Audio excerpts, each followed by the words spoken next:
नमस्कार। आज हम बात करेंगे प्रेरकत्व के बारे में। प्रेरकत्व क्या होता है, जैसे मैं आपसे बताऊं कि किसी कुंडली में फ्लक्स में परिवर्तन होगा तो उसमें एक धारा प्रेरित होती है। अब जो प्रेरित धारा है वो किस पर निर्भर करती है? फ्लक्स पर निर्भर करती है। तो हम ये कह सकते हैं कि जो फाई होता है वो किसके समानुपाती होगा? यहाँ पे धारा आई के समानुपाती होगा। तो हम ये कह सकते हैं जो प्रेरकत्व होता है, जैसे मान लीजिए ये आपकी कोई कुंडली हो गई, इसको क्या बोलते हैं? कोई कुंडली हो गई। अब जब इसमें फ्लक्स परिवर्तन होगा फाई बी, तो इसमें एक धारा प्रेरित होगी जिसको बोलते हैं आई। तो अपन ये कह सकते हैं कि इसको थोड़ा लैंग्वेज में लिखें, किसी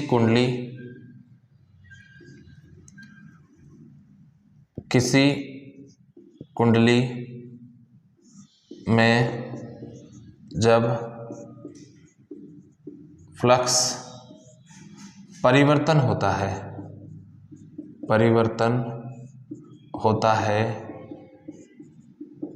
तो कुंडली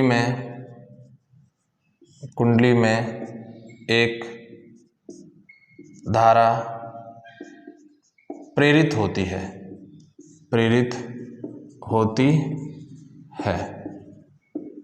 अर्थात अपन ये कह सकते हैं कि फ्लक्स में परिवर्तन समानुपाती प्रेरित धारा।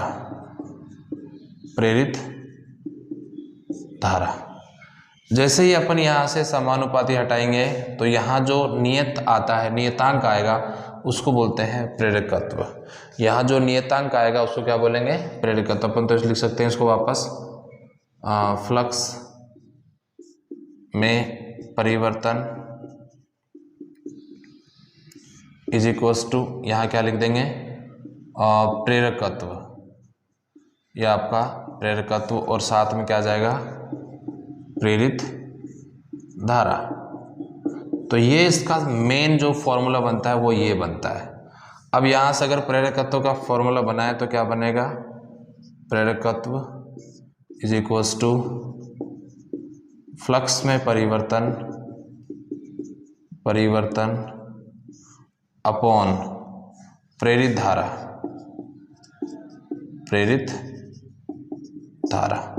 तो ये क्या हो गया? आपका प्रेरकत्व हो गया है।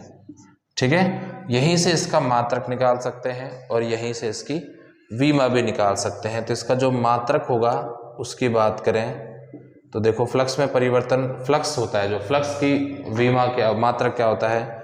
टेस्ला इंटू मीटर स्क्वायर, और प्रेरित धारा का हो जाएगा एम्पियर। तो ये तो हो गया इसका मात्रक, जिसको अपन ये भी बोल सकते हैं बेटा इसको, या हेनरी। इसको क्या बोल सकते हैं? हेनरी, जिसको अपन किससे रिप्रेजेंट करते हैं? कैपिटल एच से रिप्रेजेंट करते हैं। उसके बाद अगर इसकी अपन वीमा देखें तो इसकी जो वीमा होगी टेस्ला की होती है m1 L0 T-2 A-1। ये किसकी होती है? टेस्ला की होती है। निकाल लेते हैं, एक बार चेक करो, देखो ध्यान से। F is equals to QVB होता है, तो B का फॉर्मूला क्या बनेगा? यहाँ से F अपॉन QV।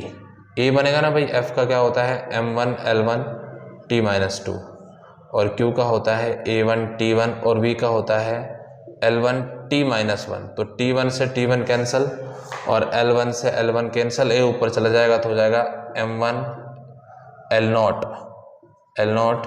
T-2 और A-1, शायद वही मैंने लिखा है यहाँ पे। ठीक है, और इसका हो जाएगा आपका L2, और एम्पियर का हो जाएगा A1 T1। तो अपन इसका सॉल्व करेंगे तो ये देखो, L2 तो यहाँ जाएगा और इसको ऊपर ले जाएंगे तो और हो जाएगा M1, और इधर आ जाएगा आपका L2 T-3 हो जाएगा ना, देखो -1 ऊपर जाएगा तो, और A-2 हो जाएगा। तो ये क्या होती है? प्रेरकत्व की विमा, और ये क्या होता है? प्रेरकत्व का मात्रक। आई थिंक आपको ये प्रेरकत्व समझ आ गया होगा। अब प्रेरकत्व जो होता है वो 2 प्रकार का होता है। कितने प्रकार का होता है? 2 प्रकार का होता है। तो उसके बारे में अपन अब चर्चा करेंगे यहाँ पे। तो प्रेरकत्व कितने प्रकार का होता है? 2 प्रकार का होता है। उसके बारे में अब जानकारी हम यहाँ पे जुटाएंगे।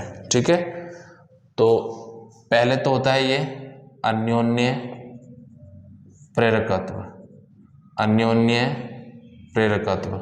दूसरा होता है हमारा स्वे प्रेरकत्व, स्वे प्रेरकत्व। इन दोनों के बारे में आज हम जानकारी जुटाएंगे।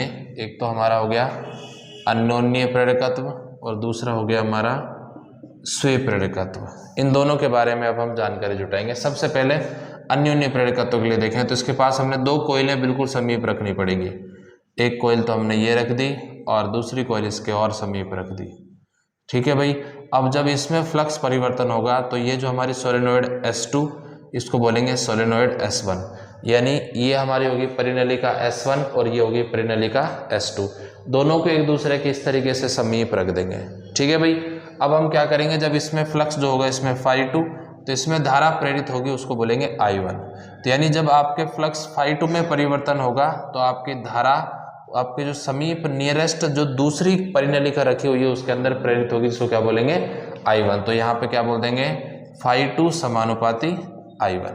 समझ आएगा ध्यान से। यानी दूसरी परिनलिका में फ्लक्स में परिवर्तन होगा तब पहली परिनलिका में एक धारा उत्पन्न होगी जिसको अपन बोलेंगे I1, प्रेरित धारा बोलते हैं इसको। तो यहाँ φ2 समानुपाती क्या हो जाएगा I1, और समानुपाती हटाएंगे यहाँ से तो एक नियतांक आएगा m। अब देखो यहाँ पे पहले 2 है फिर 1 है तो यहाँ क्या लिख देंगे 2 1। इसको बोलते हैं बेटा अन्योन्य प्रेरकत्व। क्या बोलते हैं इसको, अन्योन्य प्रेरकत्व। किसका, परिनलिका 2 का 1 के सापेक्ष। तो अपन ऐसे लिख सकते हैं परिनलिका 2 का 1 के सापेक्ष, 1 के सापेक्ष अन्योन्य प्रेरकत्व। ठीक है। ये तो बेटा पहले वाला हो गया। तो यहाँ से इसका फॉर्मूला बनाया तो क्या बनेगा M21 equals to φ2 upon I1। इसका मात्रक भी हेनरी होता है, जिससे वहाँ पढ़ा देखो ना फ्लक्स अपॉन एम्पियर वही तो होगा, तो क्या होगा हेनरी हो जाएगा। और इसकी विमा भी वही होगी जो उसकी विमा थी, उसकी विमा अपना भी पड़ी है तो वहाँ से ये लिख दोगे। ठीक है। अब हम देखते हैं इसका दूसरा फेज। ये तो इसका पहला फेज था।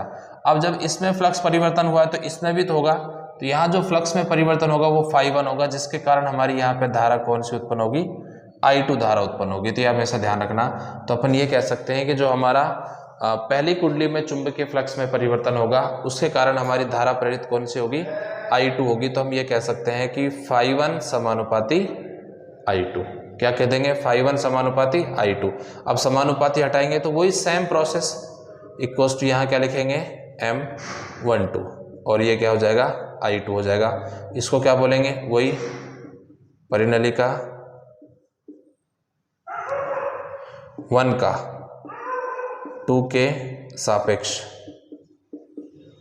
सापेक्ष अन्योन्य प्रेरकत्व।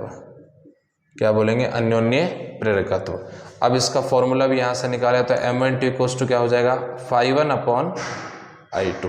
क्या हो जाएगा φ1 अपॉन I2। अब इसका मात्रक भी वही होता है जो उसका होता है, लिख दोगे आप, और विमा भी इसकी वही होती है जो इसकी होती है। ठीक है। मात्रक विमा दोनों की सेम होगी। ये तो क्या हो गया आपका अन्योन्य प्रेरकत्व हो गया।